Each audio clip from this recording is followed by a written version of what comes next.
Serge Portelli, je suis vice-président au tribunal de Paris et membre du syndicat de la magistrature.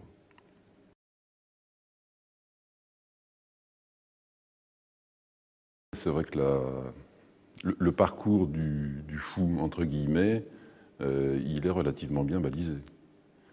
C'est une sorte d'aller-retour, effectivement, entre la rue, le foyer, ce qui reste de l'hôpital psychiatrique et la prison.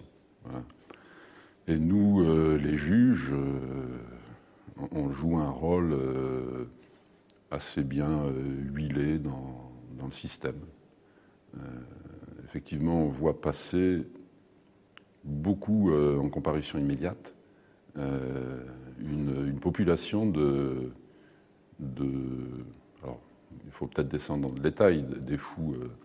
On voit beaucoup de gens qui présentent soit des troubles de la personnalité d'intensité variable, soit des gens qui présentent des addictions souvent très fortes, soit réellement des malades psychiatriques qui sont soit des schizophrènes, soit des paranoïaques, soit des états limites. Voilà, donc il y a toute cette population-là qui arrive devant la justice et généralement en comparution immédiate. Moi, il y a un chiffre qui m'avait étonné dans toutes les études qui ont été faites sur la population pénitentiaire, un chiffre qui disait que les schizophrènes étaient, ou les personnes à structure schizophrénique, étaient représentées à peu près 10% des détenus. Alors je pense qu'il faut être prudent avec ces chiffres-là, ces pourcentages, tout simplement parce que la détection des malades mentaux en prison est relativement aléatoire, dans la mesure où, et c'est un des problèmes d'ailleurs, on est très loin d'avoir une expertise psychiatrique pour chacune des personnes qui passent en prison. Donc il y a des gens qui sont détectés, entre guillemets, d'autres qui ne le sont pas du tout, et il y a des gens qu'on découvre schizophrènes à l'intérieur des prisons.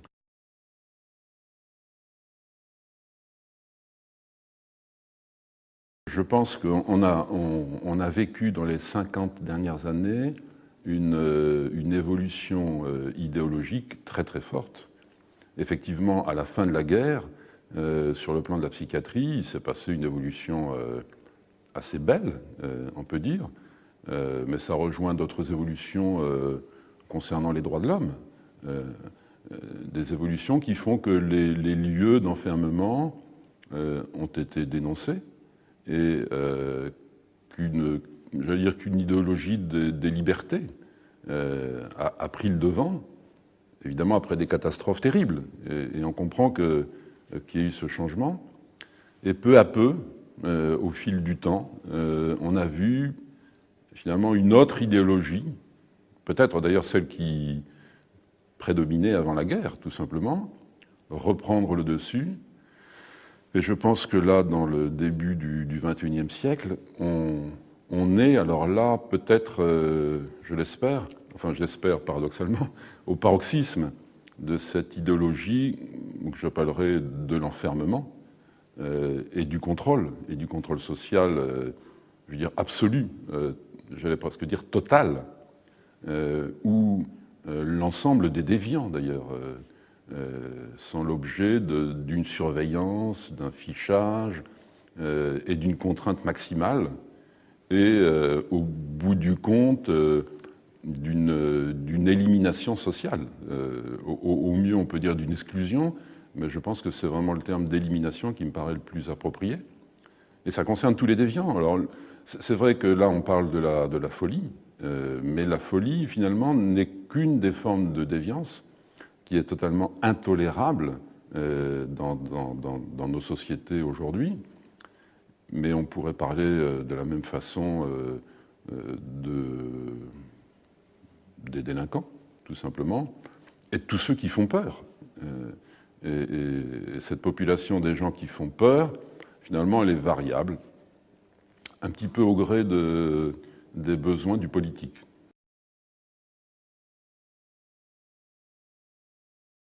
Je pense qu'il faut partir d'un des dogmes de cette idéologie qui est la peur. Le malade mental est une de ces sous-catégories, sous-hommes, j'allais presque dire, pour reprendre une expression déjà employée, sous-catégories d'hommes qui font peur. Et cette peur, elle est évidemment exploitée. Mais je pense qu'au départ, ce qu'il faut voir peut-être, c'est pourquoi cette peur. Et cette peur, je pense qu'elle est liée à une conception de l'homme. Et cette conception de l'homme, c'est une conception très manichéenne, très basique, et moi je dirais anti-humaniste. Une conception de l'homme dans laquelle finalement on a d'un côté les bons et de l'autre côté les méchants, d'un côté les coupables et de l'autre côté tous les innocents. J'allais presque dire d'un côté les coupables et de l'autre côté les victimes. C'est plutôt ça. Voilà. Et donc le fou se range dans ces catégories assez simples et effectivement il fait peur parce que il ne peut être classé que du côté du coupable ou que du côté du mauvais. Voilà. Alors que la véritable philosophie humaniste, mais qui est intolérable à l'heure actuelle, c'est de dire dans chaque homme, il y a une part d'ombre, une part de lumière, une part de folie et une part de raison. Mais si vous tenez ce discours-là aujourd'hui, vous êtes, j'allais presque dire, complètement inaudible. Et pour le schizophrène, pour le paranoïaque, pour l'état limite, je veux dire, ce discours est intenable. On essaye de nous dire, ces malades-là, ils ne vous ressemblent pas. Il n'y a rien en vous qui puisse se rattacher à cet individu. De même que le criminel monstrueux, de même que le jeune de banlieue, etc., etc. Donc ces gens-là, nécessairement, ils ne sont pas en vous, ils sont ailleurs. Ce sont des monstres à leur façon. Et donc, il faut les éloigner, il faut les exclure. Et comme l'hôpital psychiatrique aujourd'hui n'est plus ce lieu d'enfermement, le seul lieu d'enfermement, j'allais dire fourre-tout, où finalement on peut entasser n'importe qui, c'est la prison. C'est la prison parce que, contrairement à ce qu'on pourrait penser, les portes d'entrée, en tout cas, de la prison sont très très largement ouvertes. Les portes de sortie sont très largement fermées. Mais on peut y mettre qui on veut. C'est assez extraordinaire. Quand on assiste à une audience de comparution immédiate, finalement, vous vous apercevez que le laissez-passer en prison est délivré avec une facilité extraordinaire. Il suffit d'avoir été en garde à vue, il suffit de passer quelques instants devant des juges qui consacrent finalement très peu de temps à l'écoute, et puis on se retrouve en prison. Le parcours, donc, il est extrêmement simplifié. Alors parfois, mais pas toujours, quand vous avez vraiment des signes de folie, il faut vraiment aller quasiment jusqu'au délire. Pendant la garde à vue, vous avez quand même un policier de temps en temps qui se dit écoutez, monsieur le procureur, là vraiment, c'est pas possible, il faudrait faire quelque chose. Alors dans ces cas-là, on a un psychiatre qui débarque pendant la garde à vue et qui fait un examen. Alors on n'emploie pas le terme d'expertise parce qu'il y a une certaine décence, il y a une certaine correction, j'allais dire. Et donc ces expertises psychiatriques, qui sont d'ailleurs assez rares, existent quand même. Et elles sont faites, je veux dire, sur un coin de table dans un commissariat, après une vague écoute. Et ça aboutit à des documents qui sont d'une valeur scientifique et déontologique, j'allais dire plus que problématique, quoi. vous avez toute une population qui est quand même examinée par un psychiatre avant d'arriver en comparution immédiate. Mais il faut vraiment voir comment c'est fait. Enfin, vous avez des psychiatres qui essayent d'être consciencieux, qui essayent de consacrer un peu plus d'un quart d'heure ou d'une demi-heure à cet examen-là. Mais pour le reste, ce que moi je vois, c'est de vrais torchons. Enfin, je veux dire, j'essaye d'être modéré, mais je ne trouve pas de terme, quoi. Ce sont des rapports qui sont un peu des copier-coller. Il n'y a pas ci, il n'y a pas ça. Il y a parfois d'ailleurs en style quasiment télégraphique quelques éléments sur la vie, la biographie de la personne, et puis des conclusions à la va-vite. Donc la réalité de l'expertise psychiatrique aujourd'hui en France, c'est beaucoup plus ces simili-examens médicaux qui sont faits pendant des gardes à vue que ces belles expertises psychiatriques dont on discute pendant des heures dans des procès d'assises où la presse est là et peut se dire les beaux experts psychiatres que nous avons en France. La réalité, c'est pas ça du tout. Et ce qui est d'ailleurs assez troublant, c'est que malgré cette réalité qui est catastrophique, j'allais presque dire honteuse, pour la médecine, on a quand même beaucoup d'affaires qui sont obligées de s'arrêter à cause de ces examens où on est devant des états tellement délirants, tellement fous que même en 10 minutes, on s'aperçoit que ce n'est pas possible, qu'il faut arrêter les frais, qu'on ne peut pas envoyer l'intéressé devant le tribunal correctionnel. Et on ignore qu'en France, chaque année, en ce moment, il y a environ 4000 affaires qui se traduisent par des classements sans suite ordonnés par le procureur de la République au vu de ce type d'examen psychiatrique réalisé en garde à vue et qui conclut à une responsabilité. Donc la réalité de l'expertise psychiatrique en France, c'est ça. C'est que contrairement à ce qu'on pense, l'expertise psychiatrique se passe davantage aujourd'hui dans les commissariats que dans des cabinets d'experts ou même en prison. Voilà. Moi, je me permettrai surtout d'insister sur ce point-là. C'est que le système de ce qu'on appelle aujourd'hui le traitement en temps réel, c'est-à-dire faire juger les prévenus le plus rapidement possible, en comparution immédiate, avec peu de temps d'écoute, un examen réduit à presque rien, des faits, de la personnalité, ce système-là est, lui, vraiment, à l'origine de cette surpopulation de malades mentaux à l'intérieur des prisons.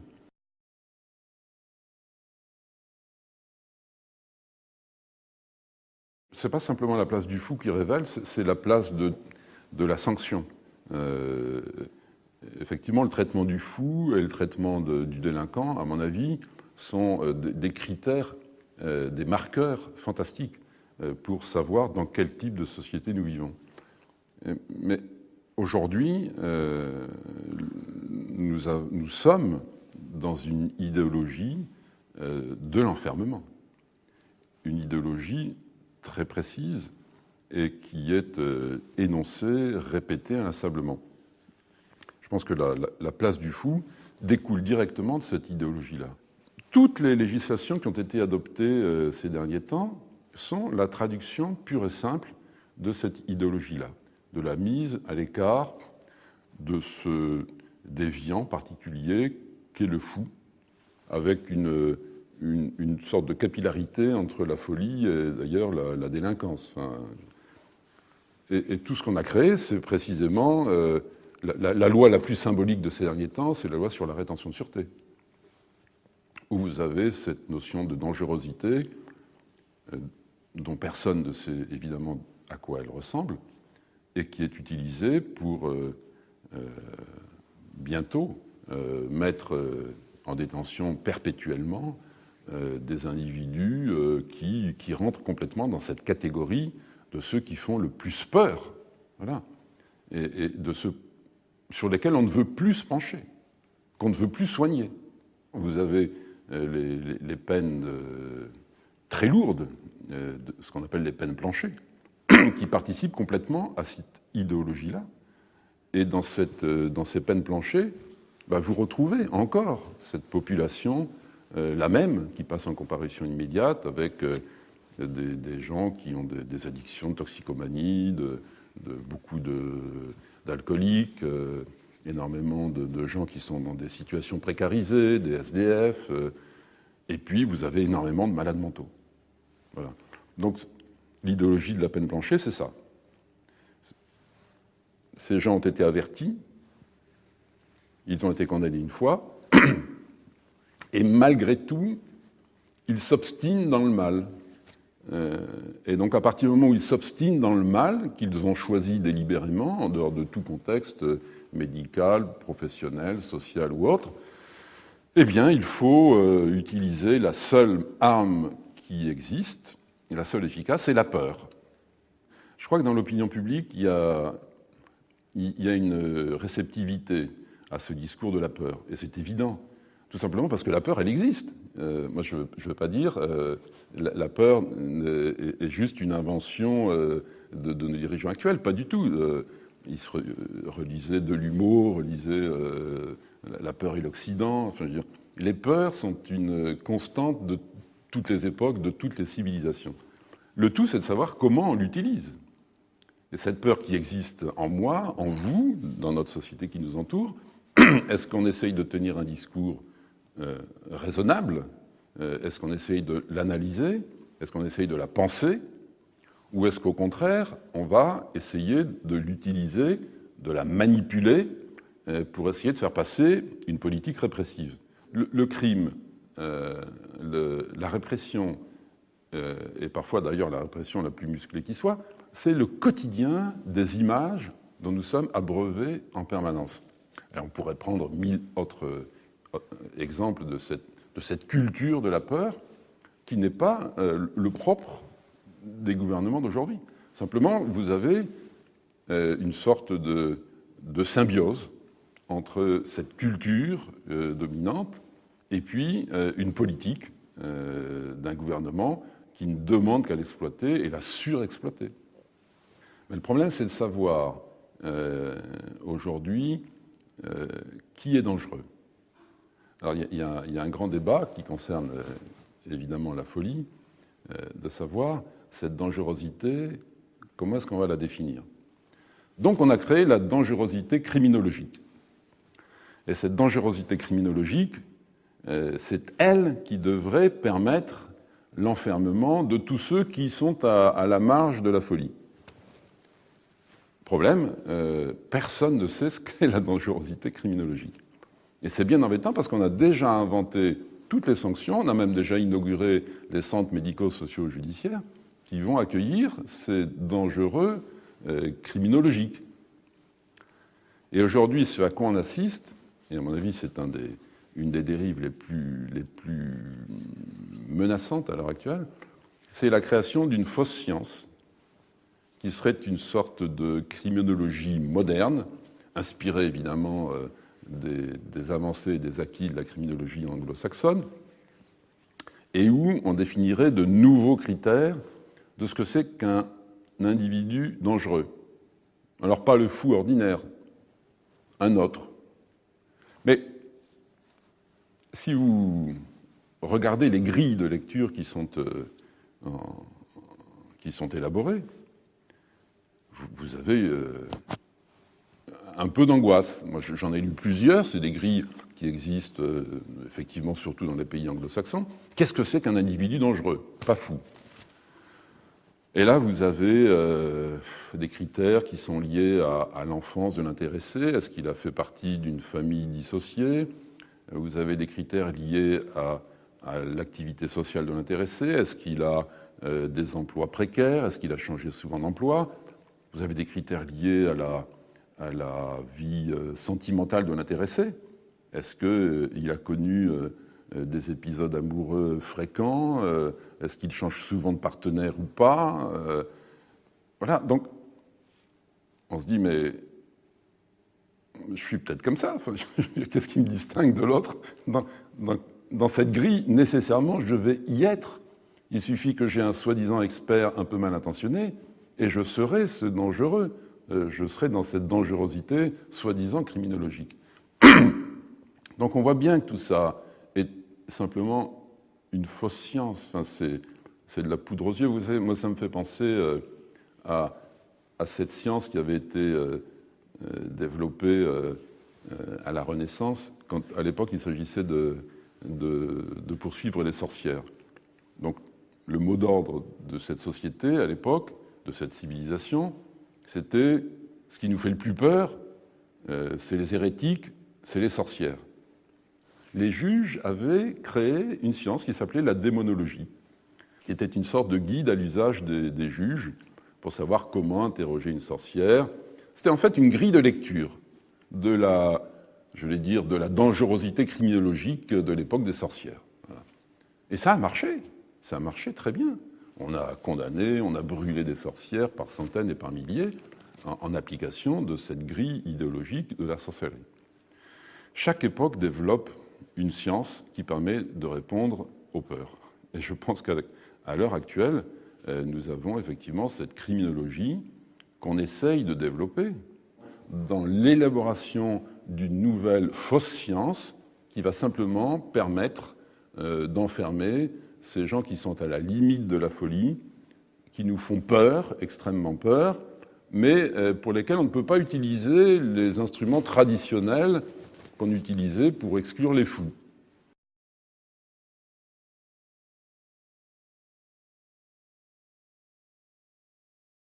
Ce à quoi nous avons affaire, c'est un système global qui prend l'homme, j'allais dire, de la naissance jusqu'à la fin.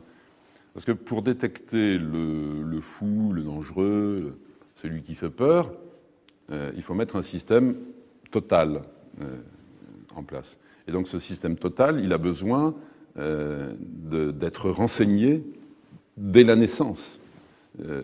Et donc, on ne comprendrait pas autrement tous ces systèmes qu'on essaye de mettre en place avec le carnet de comportement, avec le fichage des enfants dès 13 ans ou avant, avec tous ces systèmes que beaucoup de gens dans l'éducation nationale aujourd'hui refusent, de fichage, de fichiers pour les élèves. Voilà. C'est quoi? C'est simplement d'essayer de détecter le plus tôt possible cette soi-disant dangerosité pour permettre de faire le tri le plus rapidement possible entre les bons et les mauvais. C'est assez simple, c'est assez clair. Et tout le système de fichage, c'est pas simplement, j'allais dire, de la police administrative, c'est pas simplement un rouage policier ordinaire, ça participe à un système global, à un système total. Parce que pour pouvoir repérer un individu dangereux, il faut avoir une vision totale de l'individu et de la société. Et c'est pour ça qu'aujourd'hui, on ne s'en rend pas trop compte, mais le système de fichage qui démarre dès l'enfance, qu'on essaye de faire démarrer dès l'enfance, ce système, c'est un système qui ne peut être que complet. Donc vous avez par exemple en France le fichier STIC, qui répertorie les personnes qui ont été arrêtées un jour par la police, à tort ou à raison, et on en est aujourd'hui à près de 25 millions de personnes en France qui sont répertoriées. Vous avez le fichage, ce qu'on appelle le FNAEG, qui est le fichier des empreintes génétiques, qu'on a modifié pour pouvoir l'alimenter de plus en plus, et on en est à 1 million de personnes qui sont fichées.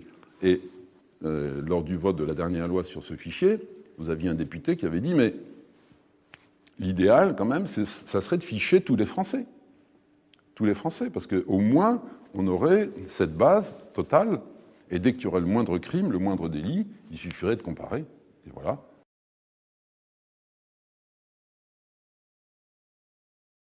C'est le fichier que Nicolas Sarkozy, quand il était ministre de l'Intérieur, avait voulu créer au moment du vote de la loi sur la soi-disant prévention de la délinquance. Voilà. C'était en 2007. Et à l'époque, il voulait créer un fichier des personnes hospitalisées en psychiatrie. Le monde médical, le monde de la psychiatrie s'était mobilisé à l'époque. Et donc, heureusement, cet aspect-là de la loi avait été écarté. Mais rassurez-vous, bien d'autres choses étaient passées.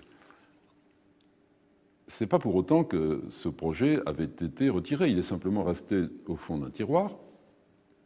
Et de façon très, très symptomatique, à la fin de l'année dernière, vous avez un individu souffrant de schizophrénie qui a tué dans la rue un étudiant. C'était à Grenoble, je crois. Dans la seconde qui a suivi, soyons honnêtes, dans les 24 heures, Nicolas Sarkozy a réuni à l'Élysée le ministre de l'Intérieur, le ministre de la Justice, le ministre de la Santé.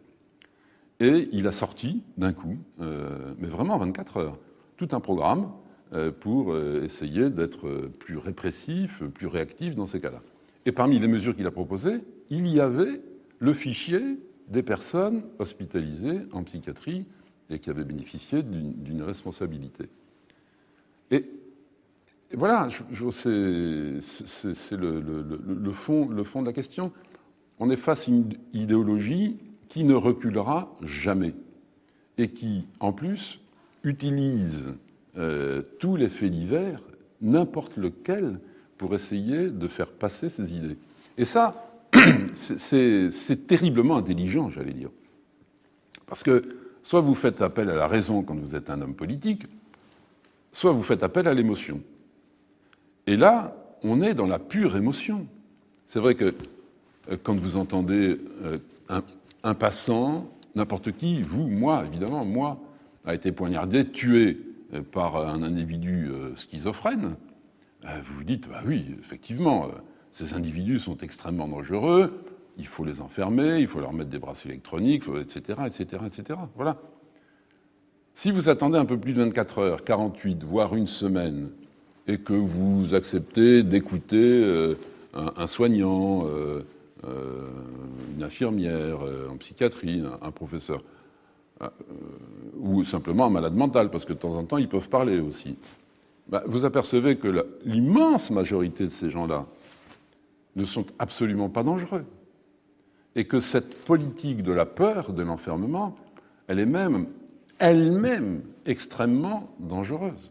Tout simplement parce qu'elle enferme les malades dans une image d'eux-mêmes qui est terrible.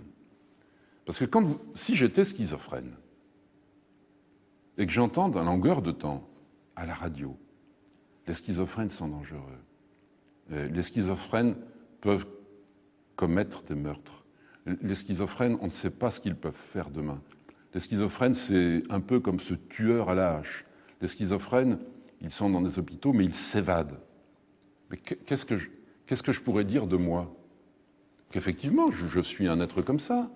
Et que si demain, j'ai envie de tuer quelqu'un d'un coup de hache, c'est un peu la logique des choses, c'est ce qu'on me dit. Voilà. Donc, vous savez, quand ces idéologies sont tellement fortes, tellement prenantes, on finit nous-mêmes par nous identifier à cette image qu'on nous propose. C'est valable pour tout le monde, c'est valable aussi bien pour les enfants que pour les malades, que pour les délinquants. Voilà. Donc ce qu'il faut, c'est effectivement refuser cette émotion.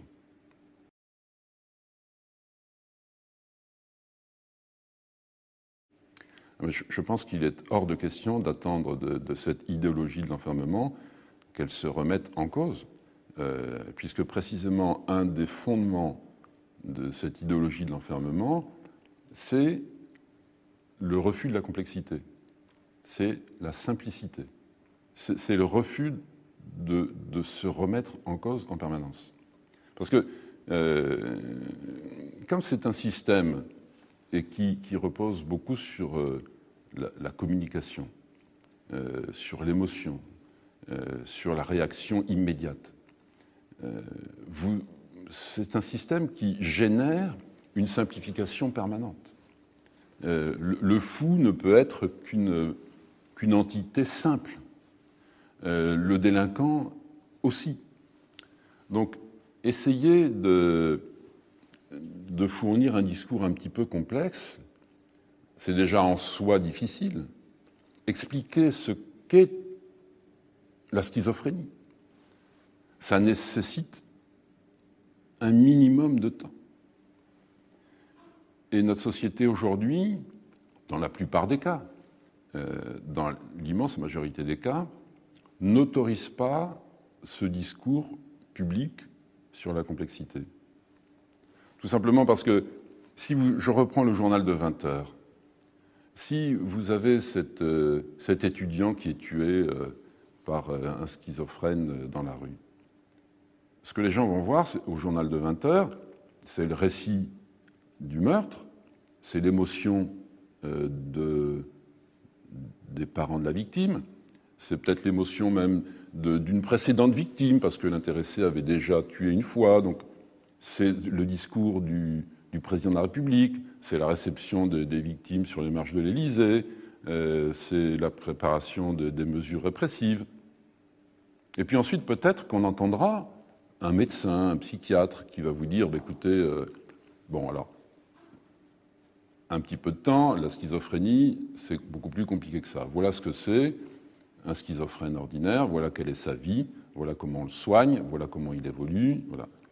Mais je suis à la rédaction de TF1, je dis non, c'est pas possible. Enfin, ce médecin qui explique ce qu'est la folie, qui explique ce que c'est la schizophrénie, on va pas lui donner 5 minutes. On va lui donner, comme à tout le monde, 30 secondes. Voilà. Et on vit dans ce système-là où il n'y a plus la place pour un discours sur la complexité. C'est même pire que ça, parce que dans ce vocabulaire idéologique, on nous dit il y a la vie réelle et il y a le reste. Il y a le parler réel et il y a le reste. Et effectivement, la vie réelle, c'est ce que j'entends souvent dans la bouche des policiers ou des politiques. Ceux qui réfléchissent ne la connaissent pas, sont des intellectuels, ce sont des gens un peu perdus dans leurs idées, dans leurs lubies. Non, la vie réelle, c'est l'agression, c'est la peur, c'est le meurtre, c'est la protection des victimes, voilà. Donc si vous dites autre chose, vous êtes nécessairement, vous, un idéologue. Alors c'est tout ça qu'il faut combattre. Mais à mon avis, il faudra énormément de temps, à la fois pour reconstruire un vrai discours, pour le développer, et pour, je veux dire, peut-être remplacer ce système médiatique qui ne nous permet pas de parler ni de penser.